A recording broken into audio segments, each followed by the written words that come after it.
So we are talking about e-learning gamification made simple, how to gamify your e-learning, what is gamification, and how do you apply it to your content to motivate and engage your learners. And not only do that, but how do you use gamification to make your e-learning more effective?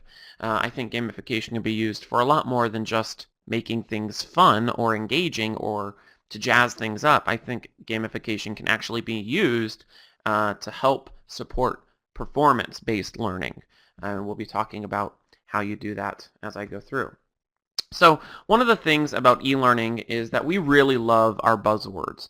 If any of you have ever attended a conference, one of the major conferences in the e-learning industry, whether it be one of the e-learning guild conferences or ATD conferences, you hear all these different buzzwords, whether it's responsive design or tin can API or, and let me try to get my slide to advance, interactive video, flipped classroom. These are all buzzwords that are very popular, whether you're on Twitter, whether you're on LinkedIn, whether you go to a conference or go to another free webinar. Buzzwords are very prevalent within our industry, and they change from month to month. And one of the ones that has obviously been very popular in recent years, specifically within the rapid e-learning development industry, is gamification. And how do you apply gamification to your content? And I list a couple of buzzwords here. Obviously, the list is a lot more extensive than what you see here. And there will be new ones added every day. One of the new ones that I hear about lately is micro-learning, right? How you can create micro-learning within your content, and obviously interactive video and responsive design, and those are just a few. But gamification is this one that's been around for a while, and the thing about this buzzword is it's a little bit harder to define when you compare it to the rest of them. We all have a pretty good idea of what responsive design is. We know what Tin Can API is. If you don't, it's the next version of SCORM, essentially. Flipped classroom, interactive video. Those buzzwords are really easy to define. But for some reason, gamification is one of those buzzwords that you ask 20 different people what gamification means to them, and you'll get 20 different responses. And that's because there's a huge range between the different types of gamification you might see in the world and how they apply to what most of you, I assume, are creating, which is rapid e-learning content and a tool like Captivate or Storyline. So I'm going to help define what I think this buzzword means in the context of rapid e-learning development and how you guys can take advantage of that. And the truth about gamification is that it's everywhere. You can find gamification in a lot of different things outside of e-learning. And it's actually quite interesting when you research gamification. And when I say gamification, I'm not meaning just e-learning gamification. I'm talking about the idea, the philosophy of gamification. You find it everywhere. It's been used for years and years and years and years, primarily within the marketing industry. And I'm sure there's a lot of other areas. You think about gamification, it's been used in early childhood education since forever. I mean, you think about learning games, we've been doing that all the time. But gamification is something you find a lot in marketing. And I always look at the way you can apply different marketing techniques to learning and development and learning design, and specifically e-learning. And it's really interesting. There's a really interesting similarities between the two. How many of you have ever participated in what you see here on the screen? I know some of, I don't know whether this is what I have here on the screen applies to some of our international attendees, but here in the U.S., I assume many of you have participated in this. What you see here on the screen is, these little peel-off things that you get when you go to McDonald's. It's the Monopoly game. And Lou just said, yes, but never win. Yes, that's so true. You play it and play it and play it, and you never win. This is a great example of gamification in the real world, where you have, you go to McDonald's, you buy something, and of course you have these little peel-off playing stickers that you apply to your Monopoly game board, and if you get the magical combination, you're supposed to win these amazing things. Of course, you never do win. You think you're going to win, but kind of like what Lou mentioned, you play, but you really end up broke. You do win. I will say this, though. You do win free food. Christina mentions a free McMuffin. I've won free food, but I've never actually won anything. In fact, I don't even know if anyone's ever really won the $1 million. It's one of those, I guess, I could go deep down into a conspiracy theory. But here's a really great example of gamification, where you have something that motivates the individual, the consumer, to come back and continue eating food at McDonald's. Here's another example of gamification. This is one that if you shop at any major department store or grocery store, you probably have participated in loyalty programs. You have a loyalty program where you're encouraged to shop, whether it be at a grocery store or at a department store. You buy something, you earn points, you get coupons, or you have a mobile wallet or a loyalty card, and you get to come back and use those things. I used to work for several years. I worked at Kohl's department stores out of their corporate office in Wisconsin. That's why I spent 6 years in Wisconsin. And, Kohl's is a master of this. We've all received, if you've shopped at Kohl's or have their Kohl's credit card, you get that 15, 20, or 30% off. It used to be a scratch off, and now it's like a kind of a peel off, and those things encourage you to come back. I don't know if that's gamification, but one of the things they've started implementing is a loyalty program. So you earn points every time you shop, and you add up points, and you get to come back and buy more. Or the Kohl's Cash, for example. You spend $50, and you get $10 in Kohl's Cash. That's a great example of gamification, if you will, being used in a shopping environment. One other example I was thinking of, and it just escaped me. I can't remember what it is. But these programs are motivating you to do something, and you feel a bit of excitement when you take advantage of this. Now, one thing I will tell you, having worked 6+ years in retail at Kohl's department stores, when you get that 30% off in the mail and you go and you feel like you got a really good deal, the truth of the matter is, I don't want to ruin it for everybody, but even at 30% off, you're paying exactly what they want you to pay. All right, here's another example of gamification in the real world. This is a more recent example, and this is one that I actually participate in. I don't know how many of you actually own an Apple Watch. I own an Apple Watch, and I love my Apple Watch. But one of the things that the Apple Watch does is it has a health and fitness tracking app. And it tells me a lot of information, a lot of data about how many calories I'm burning, how many steps I'm taking throughout the day, et cetera, et cetera. But the way it presents this information to you is with these little rings. And the goal is each day is you have to close these rings. You have to meet a certain calorie goal and close these rings. And in a way, I've become addicted to meeting these goals every day, because I have these stupid little graphical rings that when I fill them up, it means I've met my goal. And it's a simple thing like this that motivates me to meet my exercise goals or my stand goals or whatever the goal is each and every single day. And this is a very simple example of gamification or some sort of motivator being used to encourage you to do something.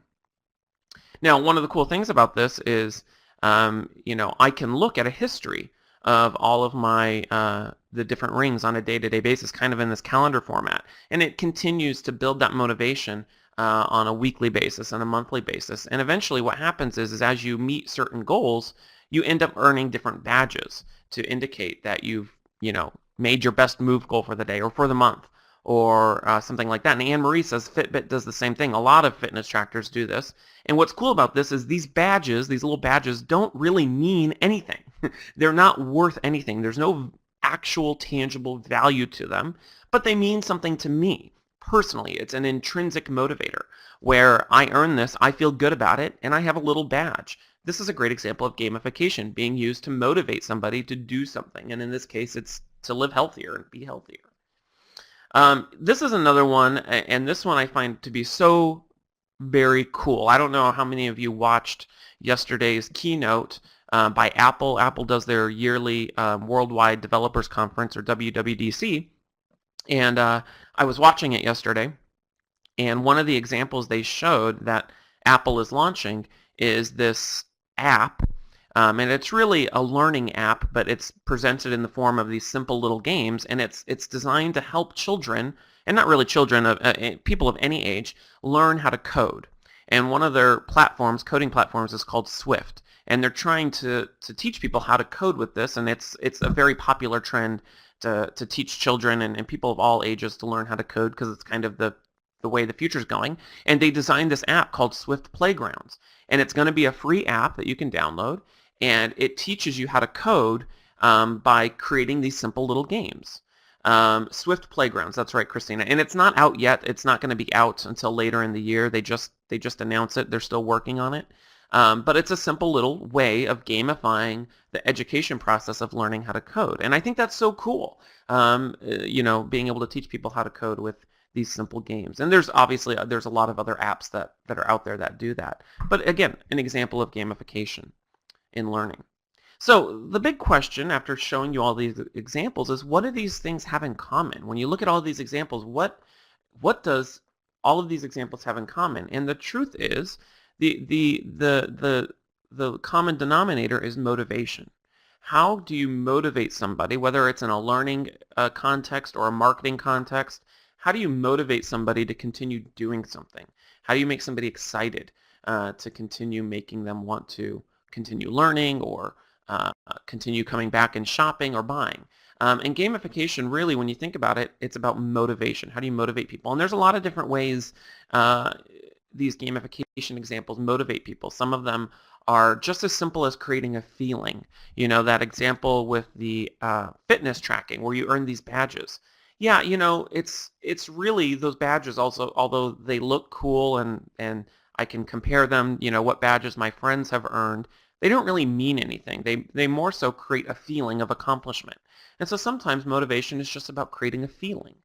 If we're really thinking about other types of motivators, you can use gamification to motivate people with career advancement. Think about that example of learning how to code. If I learn how to code with that, I guess my motivator might be career advancement. I could advance my career by knowing now how to code custom apps for iPhones and iPads. The motivation might be meeting some sort of result.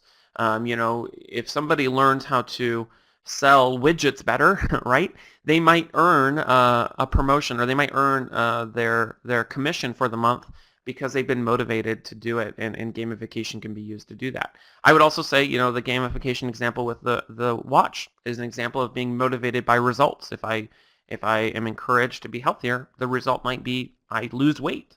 That might be a motivator. The motivator might be some sort of certification, right? You go through this process, you earn credits towards some sort of certification or some sort of badge. That might be the motivator. Money is a huge motivator, and there's a lot of different ways that you can motivate people with money. Going back to the loyalty program example, you spend $50, you get $10 back. That's kind of an example of a motivator. It's a gamification. You learn how to do something like program with Swift. The motivator might be, okay, now I can charge more for my services, or I can add additional services to what I offer and earn money. Or it might just be simply earning a reward of some kind. It might be the motivator. But what these things all have in common is that they motivate people to do something that they weren't doing before. And that's really what gamification is all about, motivating people.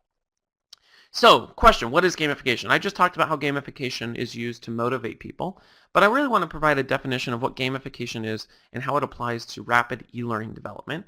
And in order to talk about that, I'm actually going to talk about not what is gamification, but what is not gamification. What should you not think of gamification? And the way I'm going to do that is I'm going to talk about some myths regarding gamification. There are a lot of myths, not only about gamification, but about e-learning in general. And that's because we all have different experiences when it comes to e-learning, the types of content we've seen. And the truth is, most people, most learners, most leaders, most of us have really bad experiences with e-learning. And so we have a lot of misconceptions about certain ideas, and one of those is gamification. So let me talk about some gamification myths. So myth number one is that gamification is all about creating games. And of course you would assume that. The name is gamification, or gamifying your e-learning. And so people oftentimes assume that gamification is all about creating games. And that couldn't be further from the truth. Gamification is not about creating games. Gamification is about applying gaming mechanics to your e-learning or to your learning content. And what it really means is, how do you take the things that make games successful and the things about games that motivate people, and how do you apply it to your e-learning content? And how do you make your content feel like a game without actually creating a game? Now, there are some instances, and I'll show you some instances, where the gamification being used, or the techniques being used to gamify e-learning, is actually creating a game. I mean, I'm not going to say gamification isn't at all about creating games, but primarily in terms of what we're talking about today, it's not really about creating games. I will show you some examples where there are actual games applied. So talking about different game mechanics, if we get rid of the idea that gamification is not about creating games, but rather adding gaming mechanics to your e-learning, it actually becomes a lot easier. When you don't have to worry about creating a game, the idea or the prospect of gamifying your e-learning is much easier than it was otherwise. And there's a lot of different gaming mechanics you can apply to your learning content, whether it be a progress indicator where you want to indicate how many points the learner has learned, or how many questions they've gotten right, or how many they've gotten wrong, or whether the customer is really happy or the customer is really bad. A progress indicator is one type of gaming mechanic. Or maps. You might have what looks like a map that the learner has to explore, and as they click on different areas of the map, it takes them to different learning areas. There's nothing about that that's really inherently a game, but it feels like a game. It's more interesting than just a menu or a linear course. And that might be one example of applying a gamification technique to your content, or gaming mechanic. Exciting graphics. Sometimes gamification might just mean making it look like a game, making it feel like a game through the use of exciting graphics, but there's nothing about it that's a game. That's okay. That's one example of a easy way to use a gamification technique on your content. I'll show you examples of these. Badges, that's one's very popular. You hear that all the time. And in fact, I would say badges is probably its own buzzword within itself. It's how do you create content, or the learner does something, completes a course or passes a quiz, and they earn a badge. The badge doesn't have to mean anything, and I'll show you examples of this, but they earn a badge and they feel like they've earned something. Same thing with points. You earn points. Obviously, with typical quizzing, we apply points to our quizzes, and you get 80% or 90%.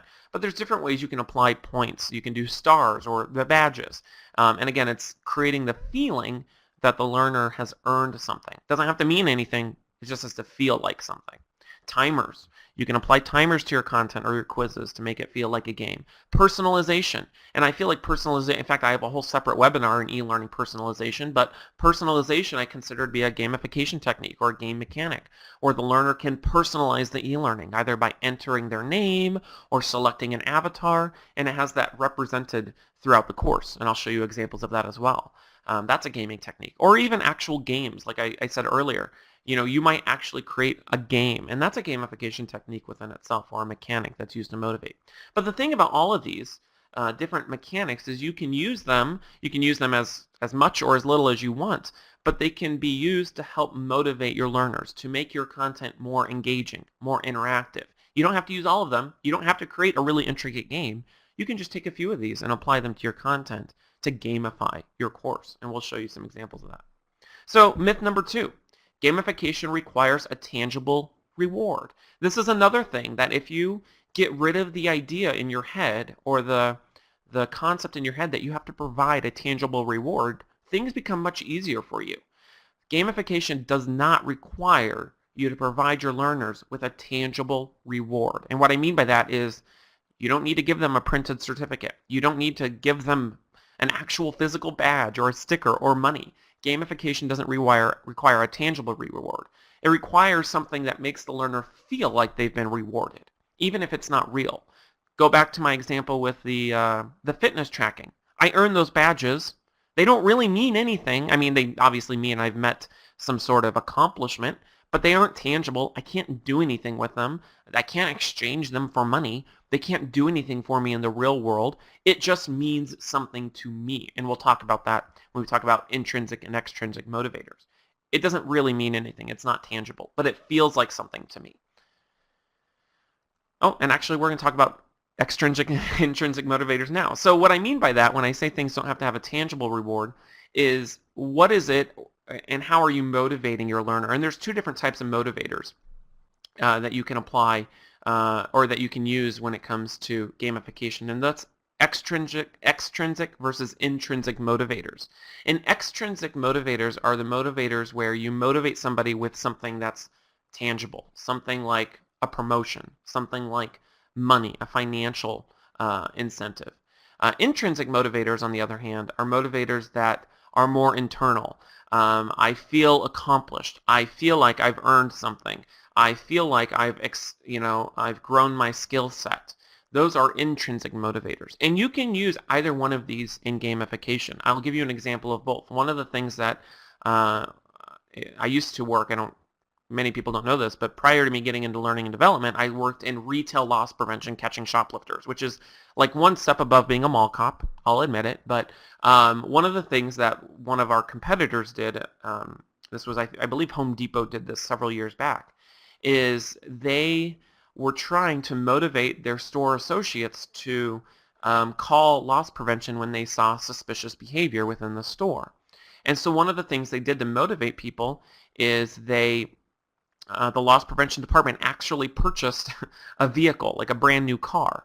And they did this competition across all of their stores, and whatever associate, gave in the most tips that actually led to, a shoplifting apprehension, they gave away a car.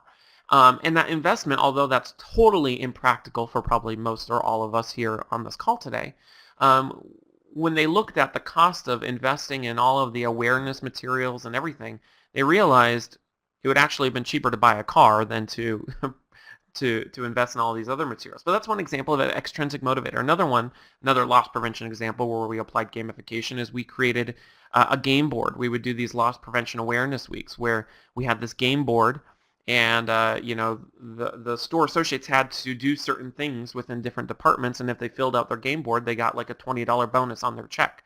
Things like that are extrinsic motivators. I would even say giving somebody, if you complete a course and get a printed certificate, that might be an extrinsic motivator, especially if that certificate means something, if it actually results in helping that person get a promotion. Now, when you think about these two extrinsic versus intrinsic motivators, you have to determine what's going to work best for your e-learning content. And what's most practical for you. And more often than not, it's going to be an intrinsic motivator. Those are the things that are easy to accomplish. I can make somebody feel good by creating a digital badge that just shows up on the screen when they pass a quiz. It doesn't mean anything. It's just a graphic that shows up. But it feels like a sense of accomplishment. Same thing with a timer.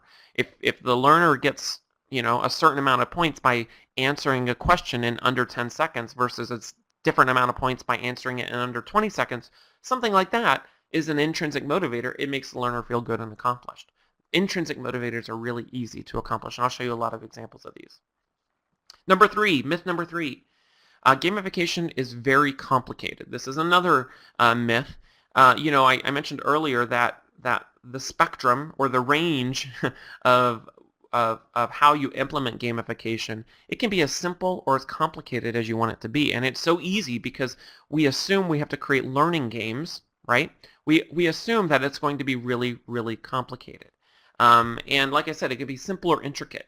And if we look at an intricate example, we think about simple or intricate examples of gamification. Intricate examples of gamification might be an actual, virtual reality situation. And you see this a lot in military training or pilot training. And I was at a couple conferences ago.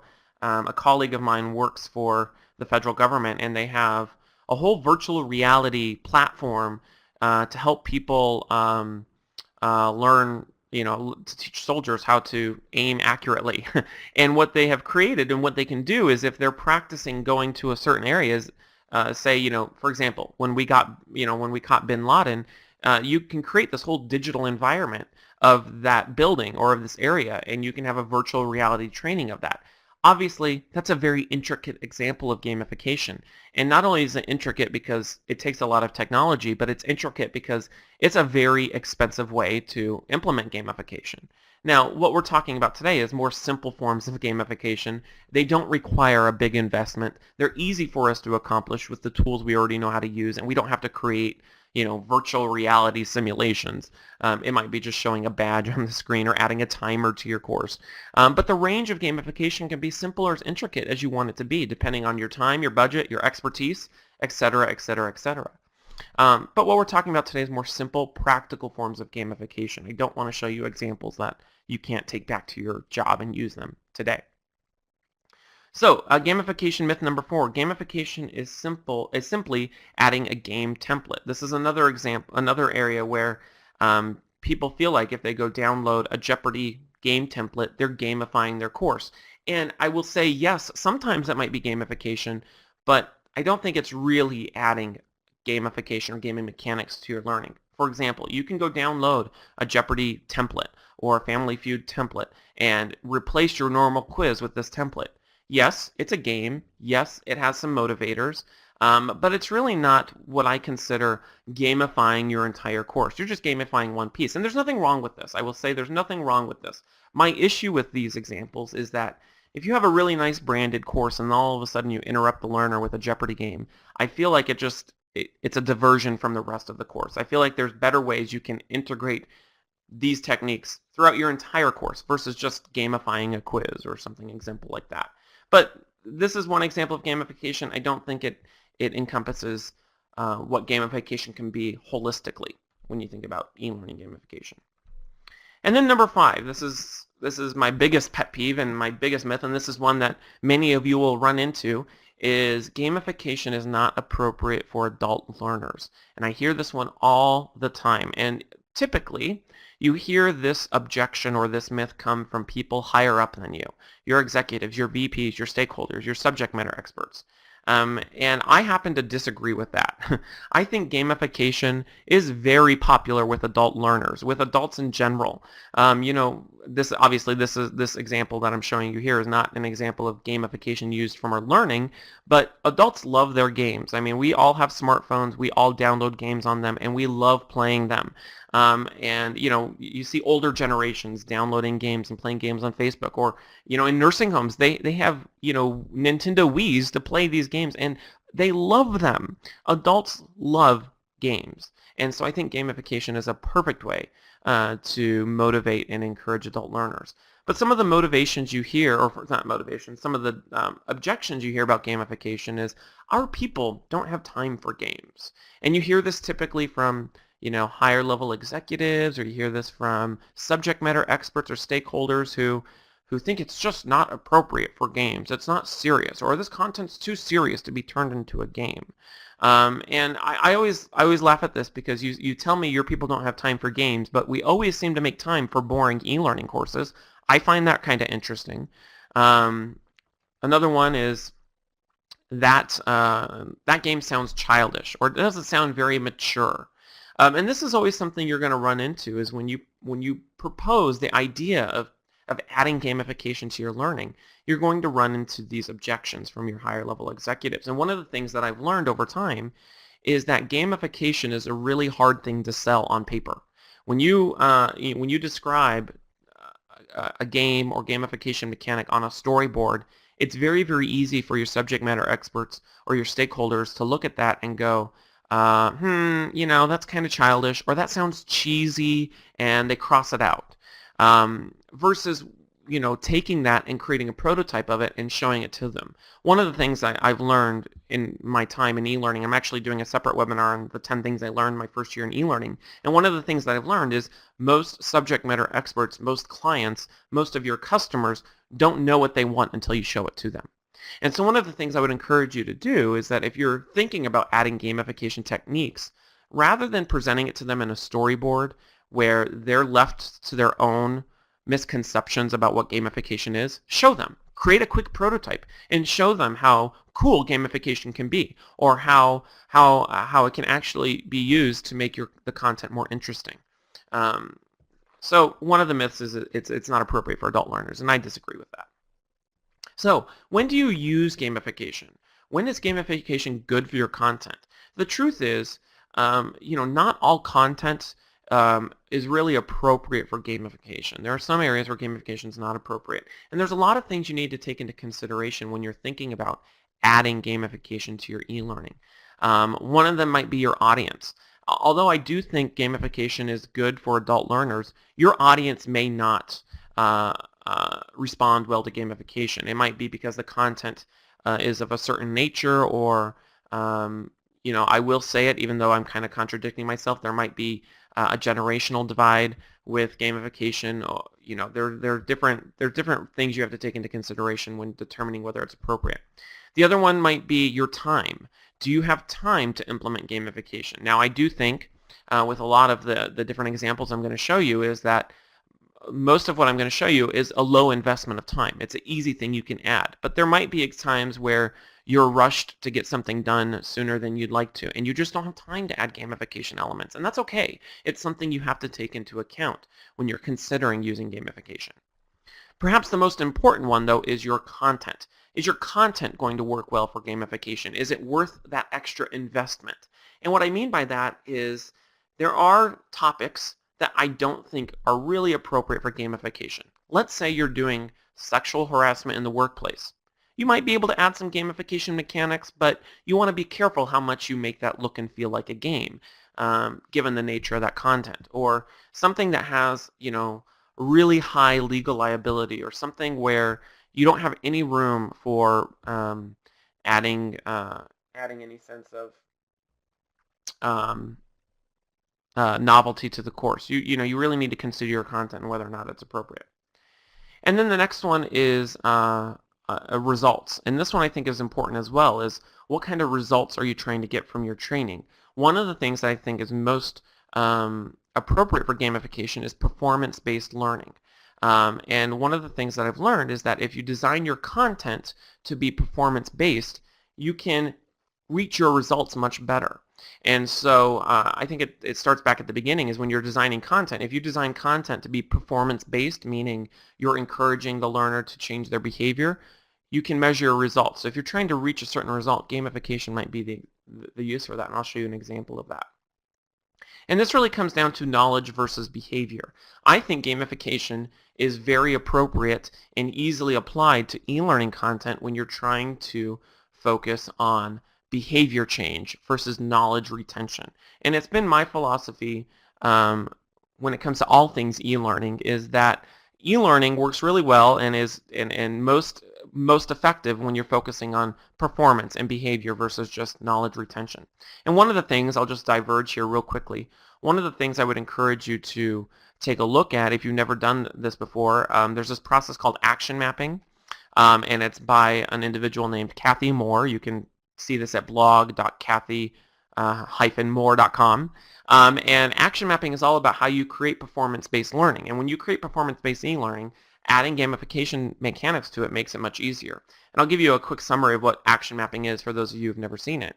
The whole premise of action mapping is, rather than focusing your e-learning content on a topic, because when you focus on a topic, you end up focusing on information and knowledge. What you should be focusing on is a business goal or business objective. And when you focus on a business objective, then you're focusing your content more on the actions or the behaviors or the performance steps or actions that you need the learner to change in order to meet that goal. So one thing I would encourage you to do is check out Action Mapping by Kathy Moore. So with all that being said, any questions before I transition into any examples? So let me show you some examples of gamification in e-learning.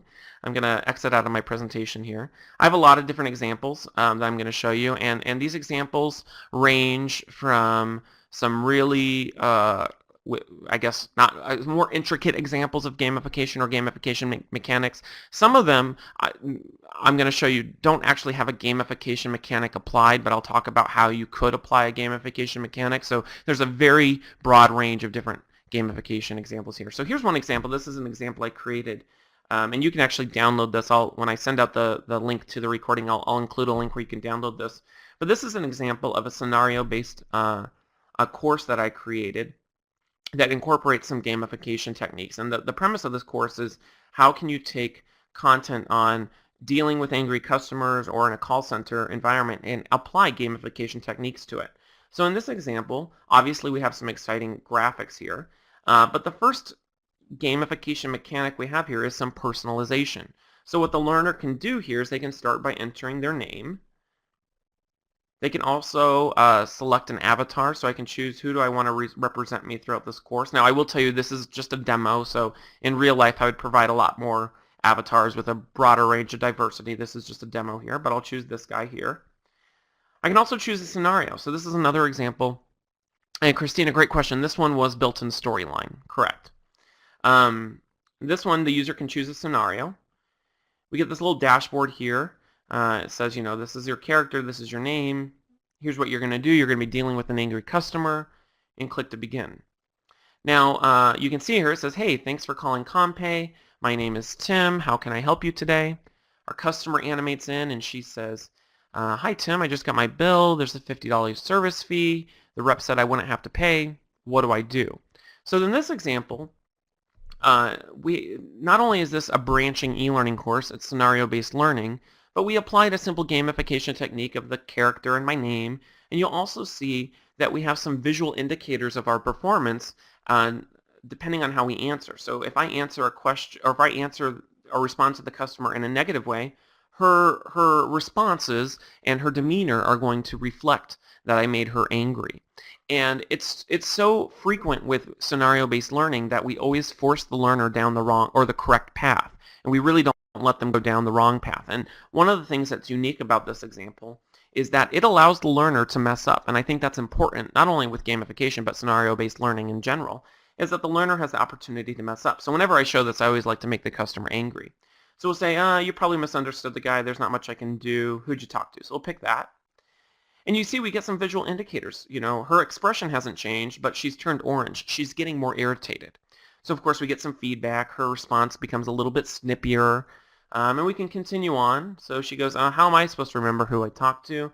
You're the ones with the records. All I know is that he told me I wouldn't have to pay it because of some promotion. I'm not paying it. And of course we have 2 additional responses. So we can say, hey, don't get mad at me. I didn't cause the problem, and put her on hold. Or we can say, you know what, you're right, let me look at this, look at the system and ask, may I put you on hold while I research this? Again, whenever I do this, I always like to make the customer angry, so we'll select that. And, her expression changes. She, it becomes more red, again, visual indicators that she's becoming angry. And from the learner's perspective, this is fun. They're enjoying making the customer upset. And that's part of the learning process, is to allow the learner to understand what is the consequences of their decisions or their actions. So I'll continue through this. I'm not going to read all these. I'm just going to continue making the customer angry. And we eventually get to a point where the customer becomes so angry that they're ready to cancel their service. Again, I could have made this a simple branching scenario, but by adding simple things like this, visual indicators of how I'm doing, the personalization, these are simple examples of gamification being applied. Now what's great about this is the learner can go back through it and try it again. So they can go down the correct path. I think that's important that the learner can do that and make the customer happy. But the customer or the learner gets to see the consequences of their actions. So that's pretty cool. Here's another example I created. Again, this one's in Storyline, but there's no reason you couldn't create this in Lectora or Articulate Studio or even in Captivate if you wanted to. You can, in Studio you can do some of these personalizations, but you can create the map that I'm going to show you. So again, here we have an example. This is simply taking a simple multiple choice quiz and applying some gaming mechanics to it. So again, just like the previous example, we start off with some personalization. So we can select a character. I'll select her. We can enter a name. I'll type Mary or something. Hit start. And we're presented with this map, right? This is an example of a map. And it says, visit each point on the map, answer all the questions correctly, and earn all the badges. Now, when I show you examples of this, it might look more complicated than it really is. Most of this is just graphic design. It's not really any complicated mechanics happening here. When we look at this map, all this really is just a menu. I can go to 3 different areas, and I have a series of quiz questions there. So if I answer them all correctly, I'll earn a badge. So let me go down to the village. And here's that map again. I go into this section of the course, and it presents me with a series of multiple choice questions. And again, this is just taking a simple multiple choice quiz and adding gamification techniques to it. So what is the name of the Austria's national flower that Captain Von Trapp sings about? Again, all I can think of was Sound of Music trivia, so that's what I added here. So we'll do Edelweiss. Who's 17 going on 18? Rolf. And then the children's play clothes were made from curtains. I'll answer that. Hit submit.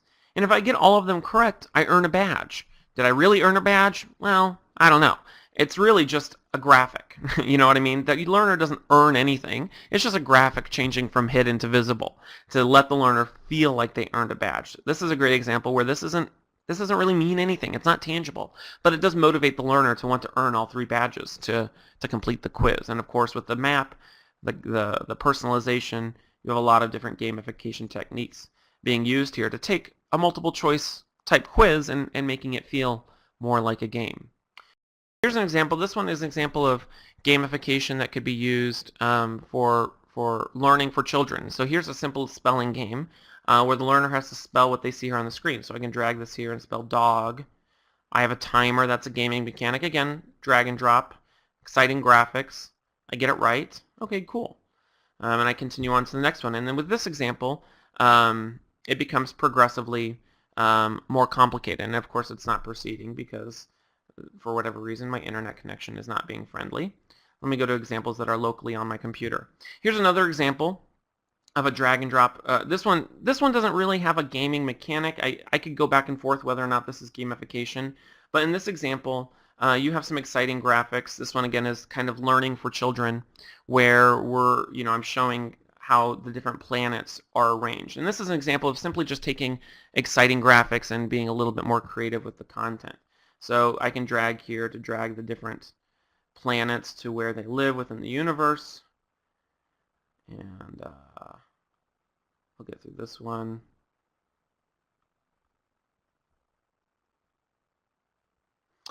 Alyssa, great question. These examples, all the examples that I've created, which are these were created in Storyline. But these examples, you could do the exact same with the drag and drop tool in Captivate to create the exact same thing. I'll show you some examples also that were created, custom programmed outside of some of the programs, but most of these are Storyline examples. Here's another example where the learner has to drag the moon to indicate the distance from the Earth. Again, is this a gamification technique? I could go back and forth on this. I think this is more engaging. It makes the learner a little bit more interested in this content.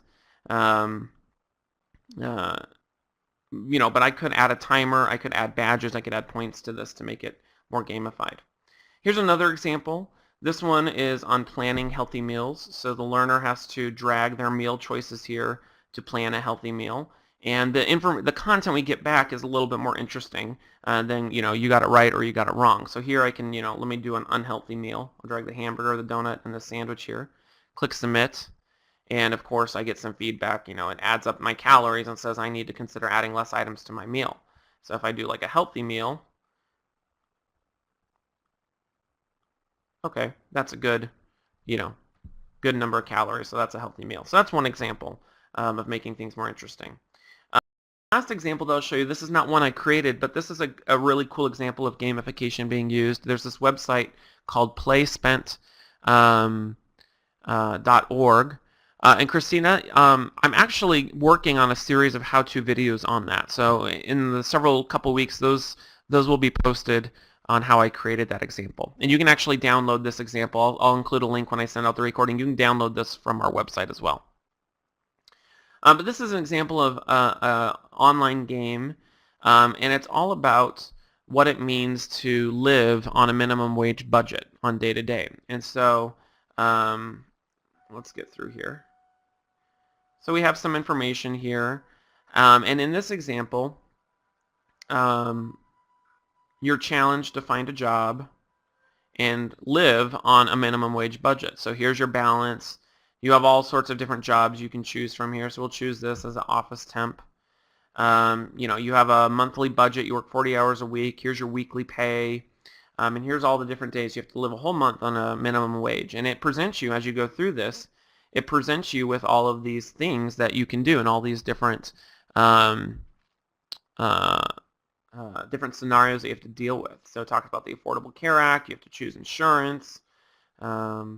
And you get different results. Obviously, I could spend a lot of time going through this, but it gives you all sorts of different scenarios, and it comes up with different random things that happen. Say you break your car or you bust a tire, you have to buy that. So that's a really cool example of gamification being used. So with that being said, let me close this and come back to my presentation. All right, so while some of you are typing, last thing I'll talk about is how do you find inspiration. One of the big roadblocks that you'll run into is, I can talk about all these mechanics, but how do you find inspiration? How can you find different examples that you can pull from to pull into your content or pull into your courses? And one of the things I would tell you is look in the real world. Look at all the different examples that are around us today. I go back to the Apple Watch example, simple things like these badges, or the way you present the information and these rings. Even just changing the way you show the information is a great way to maybe add gamification. One of the areas that I look at a lot is apps. Look at different apps, different games that you download. Here's one of the game that was popular last year, and probably still popular this year, Trivia Crack, right? This is a great way of taking trivia games and adding gamification to it. And you can get inspiration for graphics and different gamification mechanics used in apps or iPad games, or if you use an Android device, the games that you get there. One area that I get tons of inspiration from, not only for gamification, but graphic design inspiration and other examples, is Pinterest. I would highly encourage you all to go to Pinterest and just Google gamification e-learning or user interface gamification, and you'll find all sorts of different examples out there that you can pull for inspiration, whether it's graphic design or a specific gamification technique being used. You can get examples there. So that is our webinar, E-learning gamification made simple. I thank you all for coming. The last couple things I will tell you is, hey, did you like that video? Make sure to check out some of our other great content at elearninguncovered.com.